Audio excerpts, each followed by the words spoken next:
Bon, bonjour à tous, à toutes et à tous. J'ai le plaisir là d'avoir Hervé Barlois et Laurence Vivier avec moi pour faire une petite annonce d'un événement de ce week-end sur Avignon.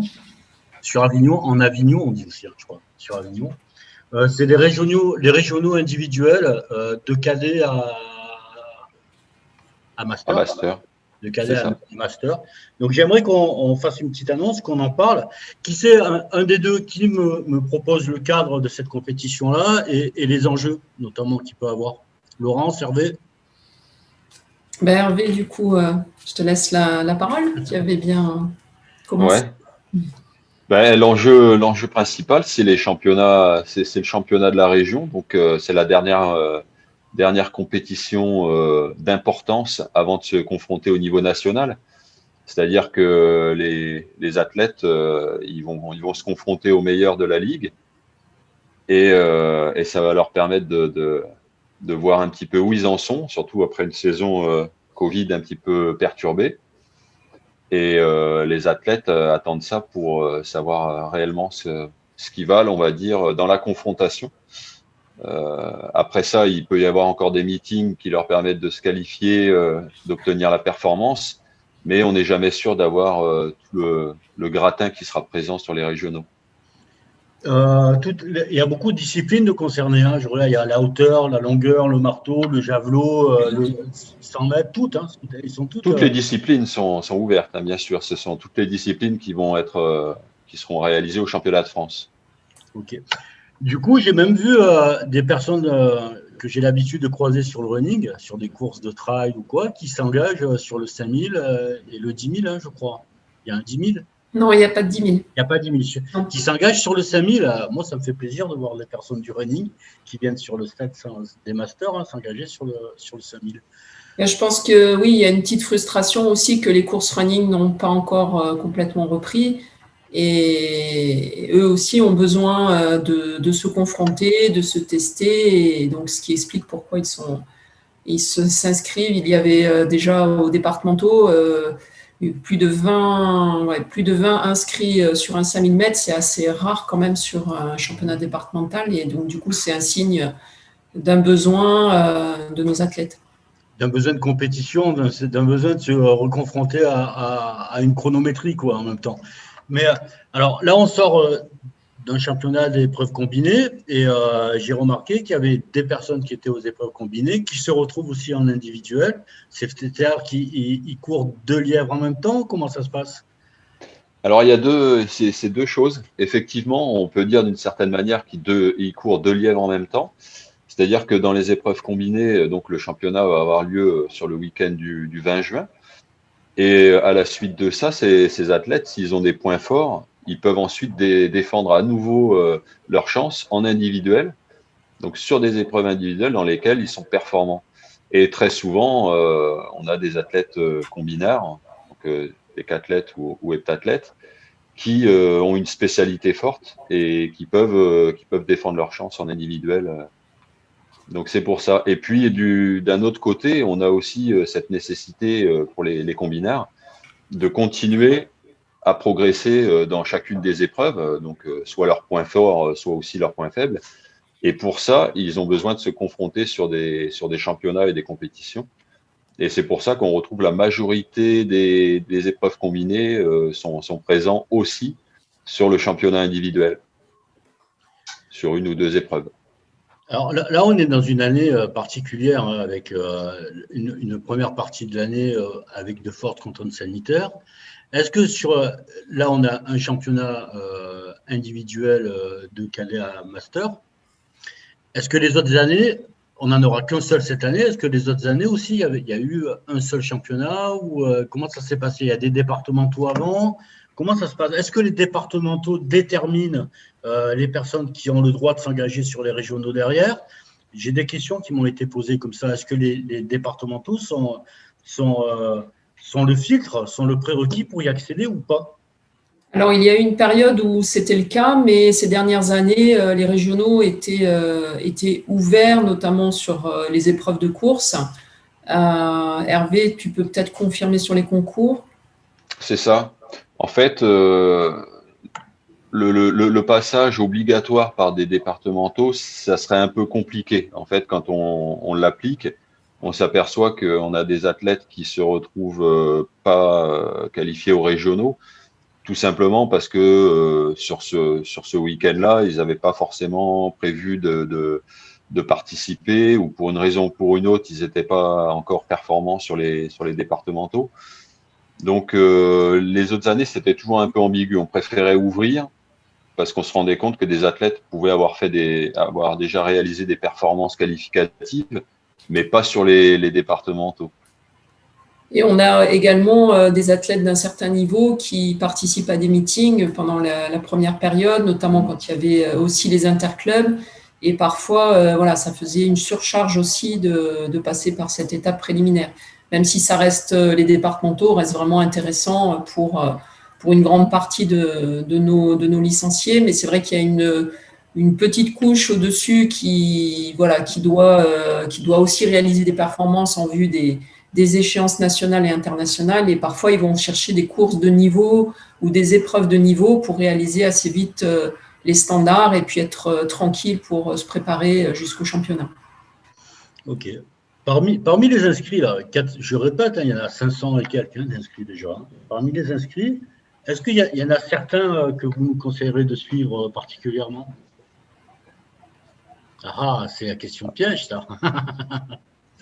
Nous, on s'attache à suivre plus particulièrement les jeunes de nos suivis régionaux. C'est déjà une base, entre guillemets, sans en suivre un plus particulièrement. On n'a pas vocation à peut-être être figé sur un ou deux athlètes les plus performants. C'est plus le rôle des entraîneurs, du coup, ça. Tout à fait. Puis c'est l'occasion pour nous, en fait, de les rencontrer, de renouer aussi avec les entraîneurs à cette occasion. Et puis de voir justement comment se comportent les athlètes qu'on avait en suivi en 2019, puisque maintenant on les a pas eus depuis 2 ans, quasiment, pour voir ceux qui ont bien continué dans la dynamique, qui se sont accrochés, qui ont même progressé, puisqu'on a vu des progressions d'athlètes aussi malgré l'absence de compétition. Donc voilà, c'est plutôt, en tout cas moi, ce qui me concerne pour le demi-fond. Hervé, peut-être? Oui, on va suivre en fait d'une manière un petit peu avec un point de vue un petit peu lointain pour essayer de voir tout ce qui se passe, parce que le nombre de qualifiés sur les championnats de France, il est assez important en épreuve individuelle. Donc, on va voir un petit peu l'état des forces dans les clubs, et évidemment, on va suivre un petit peu ceux qui vont être à peu près sûrs de défendre leur chance au championnat de France. On connaît la date? Alors, les 9-11 juillet, c'est les France des jeunes, donc cadet junior, et ensuite les 3-4 juillet, ce sera les championnats de France espoir, et puis tout près, là, la semaine, dans 15 jours, donc dans 15 jours, les France d'épreuves combinées. C'est ça. D'accord. Donc et les France élites, bien sûr, fin juin, quoi. Les régionaux, ils se retrouvent tous et après, ils sont dispatchés en fonction des catégories, en fonction de... D'accord, je comprends mieux là. Sinon, je me disais, ça ferait un événement énorme du coup, si toutes les régions elles se retrouvent avec toute la catégorie sur un même jour, un même week-end. J'avais du mal à imaginer tout ça. Ensuite, on va à Avignon ce week-end. Comment ça se fait le choix pour un stade? Expliquez-nous comment on arrive au bout du compte à trouver... Qui décide de trouver tel endroit, tel lieu? Est-ce que vous avez 2-3 petites phrases là-dessus pour nous éclairer? Oui, c'est des clubs organisateurs qui vont faire candidature pour ces championnats. Donc, en amont de la saison, on interroge un petit peu les clubs, tous les clubs, pour savoir quels sont ceux qui seraient candidats pour organiser des championnats. Et bien évidemment, il y a un cahier des charges un petit peu lourd quand même à respecter, puisqu'on voit qu'il y a beaucoup d'engagés. Donc, il y a une nécessité d'organisation importante, et il faut avoir un club support qui va permettre justement avec les équipes de clubs de bénévoles autour qui vont pouvoir organiser ces week-ends. Donc, ce week-end, Ce week-end, ça sera le Casa Avignon, le club. Tout à fait. Enfin, c'est le CASA et puis l'entente qui est faite avec avec le Pontet, tout ça, c'est ça. Ils appellent ça l'APA, je crois. L'APA, ça regroupe plusieurs clubs. Et du coup, c'est aussi une alternance dans les propositions, c'est-à-dire que c'est pas toujours à l'est ou c'est pas toujours à l'ouest, et puis ça alterne aussi entre les catégories. Par exemple, là, les minimes vont être côté Nice et les cadets à master se retrouvent du côté plutôt Provence. Et certaines années, c'est l'inverse. Oui, il y a un souci dans le choix, il y a aussi un souci d'équilibre du territoire et de maillage du territoire. Hein, tout à fait, pour que les déplacements des clubs se fassent pas toujours dans le même sens et avec on sait que c'est assez coûteux de se déplacer. Monaco jusqu'à Avignon, c'est loin. Gap jusqu'à Nice, encore c'est peut-être pas le, mais voilà, il y a des distances qui sont importantes pour les clubs qui sont aux extrémités. Du coup, c'est important d'alterner, quoi. Alors, un jeune ou moins jeune, qui vont sur des championnats régionaux comme ça, ils font partie des clubs, ils ont une licence de leur club, ils s'entraînent toute l'année avec leur entraîneur. Les entraîneurs, les clubs, ils les inscrivent sur les championnats régionaux. Et sur le week-end, c'est le déplacement, c'est ça. Les clubs, ils font déplacer plus ou moins des athlètes, parce que j'ai vu, il y en a, ils se retrouvent à 10, 15, 20 du même club. Donc, c'est le vrai week-end sportif, déplacement de l'ensemble du club. Ça doit être bien sympa. Il y a certains week-ends, j'imagine bien, qu'est-ce que ça peut créer au sein d'un club, entre les licenciés. Ouais, les compétitions, c'est une vraie plus-value là-dessus. Vous me le confirmez. Surtout quand on en a manqué pendant quasiment 2 saisons. Effectivement, les clubs sont mobilisés sur ces championnats parce que, encore une fois, c'est le point d'orgue des championnats de la région. Et on a des collectifs, effectivement, des déplacements collectifs pour certains clubs, gros clubs, dans lesquels, sur toutes ces catégories, on commence à avoir des gros effectifs. Alors, vous serez présents sur Avignon tous les deux? Oui. Bon, on se retrouve là-bas. Caméra au point, je compte sur vous pour faire pour m'aiguiller, pour qu'on fasse des beaux petites interviews, qu'on rende compte un petit peu de ce bel événement. J'ai commandé le soleil et le beau temps, donc ça devrait être cool. Ça devrait aller.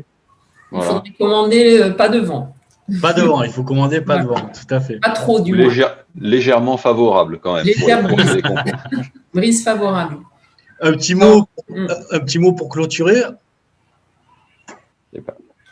Moi, concernant le demi-fond, j'espère que ça va effectivement donner de belles courses de niveau avec des athlètes qui ont su se préparer en tout cas.